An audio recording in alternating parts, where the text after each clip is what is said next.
Hai sahabat servis, Pada kesempatan kali ini saya akan melakukan perbaikan kipas angin, yang mana untuk kerusakan kipas angin ini adalah tidak mau berputar. Untuk itu saya akan coba tes terlebih dahulu bagaimana kerusakannya. Nah, ini saya sudah coba berikan sumber. Kemudian di sini ada tombol on off, saya coba tekan. Untuk lampu indikator kecepatannya di sini masih berfungsi, namun baling-balingnya tidak ada pergerakan sama sekali. Nah, seperti ini ya kerusakannya. Jadi tidak mau berputar baling-balingnya. Jadi di sini saya akan coba lakukan perbaikan untuk kipas angin ini. Baik. Langkah pertama kita matikan dulu sumbernya. Kemudian di bagian fan di sini ada penyangga ya yang harus kita coba buka terlebih dahulu supaya kita mudah dalam hal melakukan proses pembongkaran. Kita coba lepas dulu penyangganya. Oke, setelah terlepas seperti ini ya. Jadi kita hanya melakukan perbaikan di bagian mesinnya. Selanjutnya di bagian depan keranjangnya ini kita harus lakukan pembongkaran, yang mana kita akan coba tes bagaimana kondisi baling-balingnya ini. Apakah baling-balingnya ini terasa berat, macet ya, kita pastikan terlebih dahulu jadi kita bisa tahu. Ini saya coba putar ya, ternyata baling-balingnya terasa lancar, tidak ada macet ya, pertanda tidak ada permasalahan pada bagian as serta busingnya ini. Jadi kita sudah dapat kesimpulan. Selanjutnya kita lepas saja baling-balingnya ini. Nah, untuk melepas baling-balingnya di bagian bawah baling-baling ini terdapat baut yang harus kita lepas ya. Oke, ini bautnya ya, seperti ini bautnya kita lepas. Dan selanjutnya untuk keranjang serta kap di bagian mesin dinamonya ini kita harus lepas juga ya. Nah, ini untuk asnya nampak lancar, tidak ada keset ya. Oke, selanjutnya di sini ada pengunci keranjangnya, kita lepas terlebih dahulu. Oke, ini ya. Jadi di sini step demi step cara pembongkarannya harus kita perhatikan. Lalu di bagian atas di sini ada tongolan, bisa kita tarik saja karena tidak menggunakan baut ya. Di belakang kapnya ini terdapat baut yang harus kita lepas.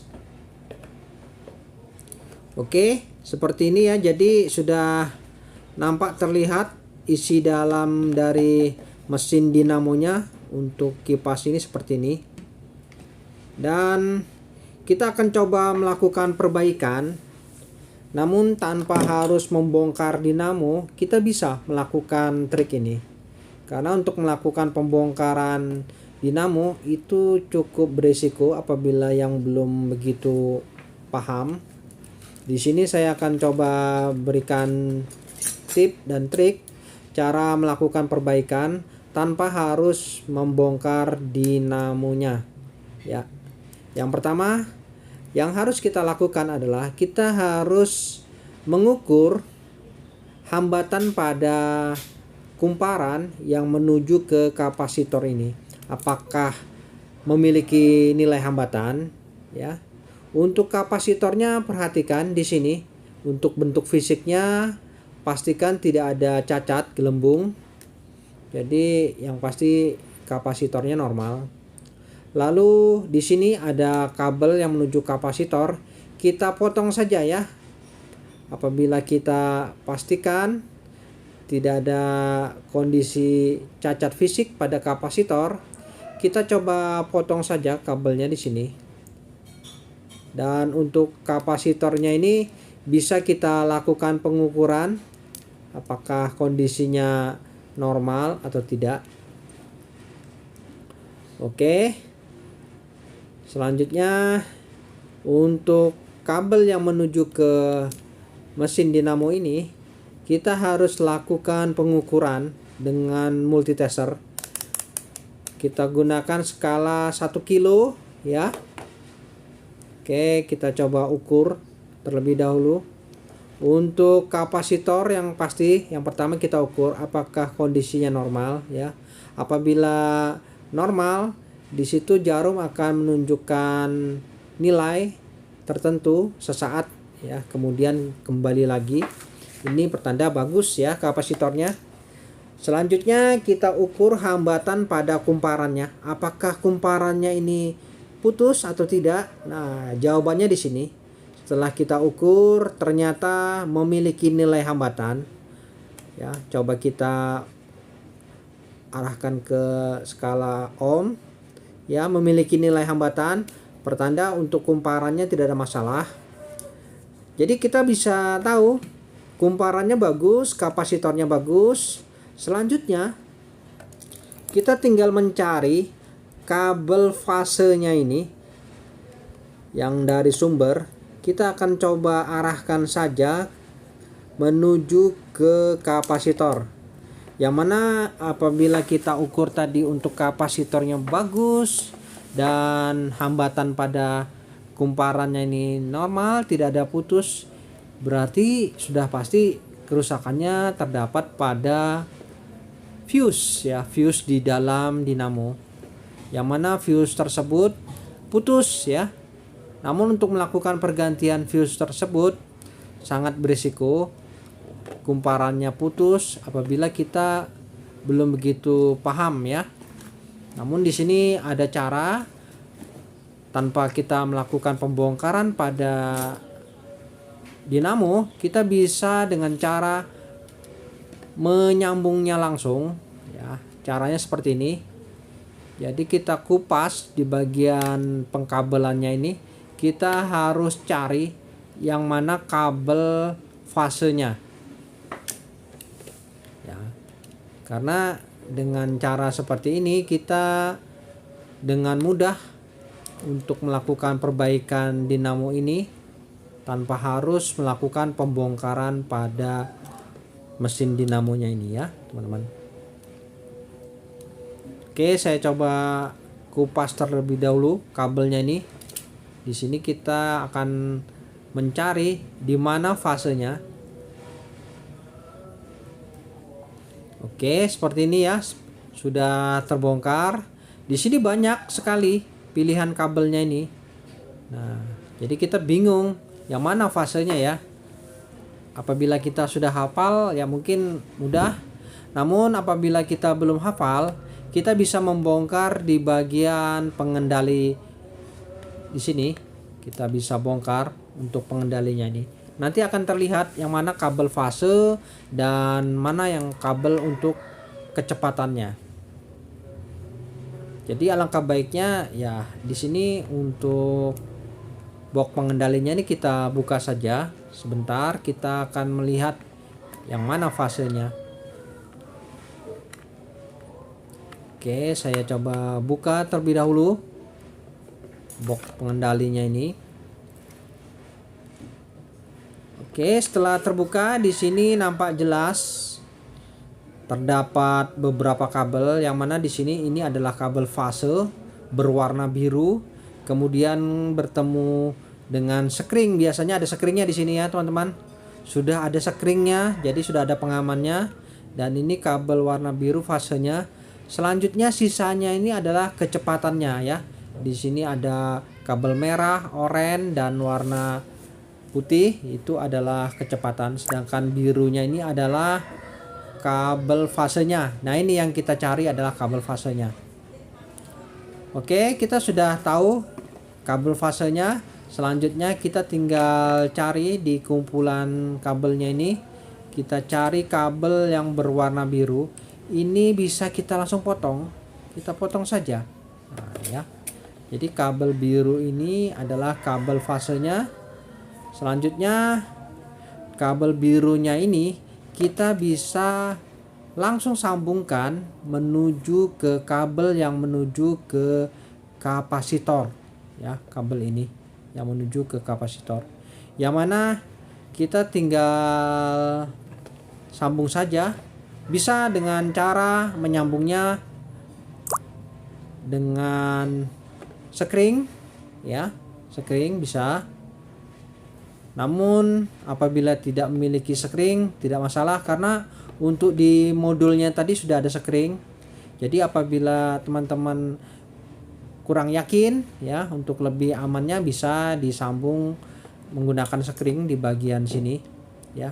Kita coba sambungkan di bagian kapasitornya, tadi ada 2 kabel. Kita pilih salah satunya ya. Mau yang sebelah kanan atau sebelah kiri, terserah, tidak ada masalah.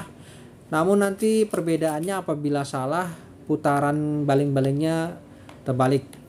Oke, kita coba tes terlebih dahulu. Di sini kita hidupkan, tekan tombol power setelah kita berikan sumber. Ya, apakah berputar dinamonya ini? Oke, di sini berputar ya. Namun perputarannya ini berlawanan arah jarum jam, menandakan bahwa penyambungan kita terbalik ya. Oke, kita cabut dulu. Nah, ini ya, berlawanan arah jarum jam, berarti seharusnya kita usahakan perputarannya adalah searah jarum jam. Nah, jadi tidak masalah. Di sini kita tinggal balik saja ke kabel yang sebelahnya, yaitu tadi kabelnya kita sambung ke kabel yang berwarna merah. Selanjutnya kita sambungkan saja ke kabel yang berwarna putih. Ya, di sini. Oke, kita sambungkan saja di sini. Kemudian bisa kita lakukan pengetesan ulang. Bagaimana? Yang pasti perputaran arah dinamonya ini pasti sudah searah jarum jam yang sesuai dengan kita inginkan. Untuk lebih yakin, di sini saya coba berikan isolasi supaya bisa terlihat, nampak bahwa perputarannya sudah benar. Oke, saya coba hidupkan, menekan tombol power on off.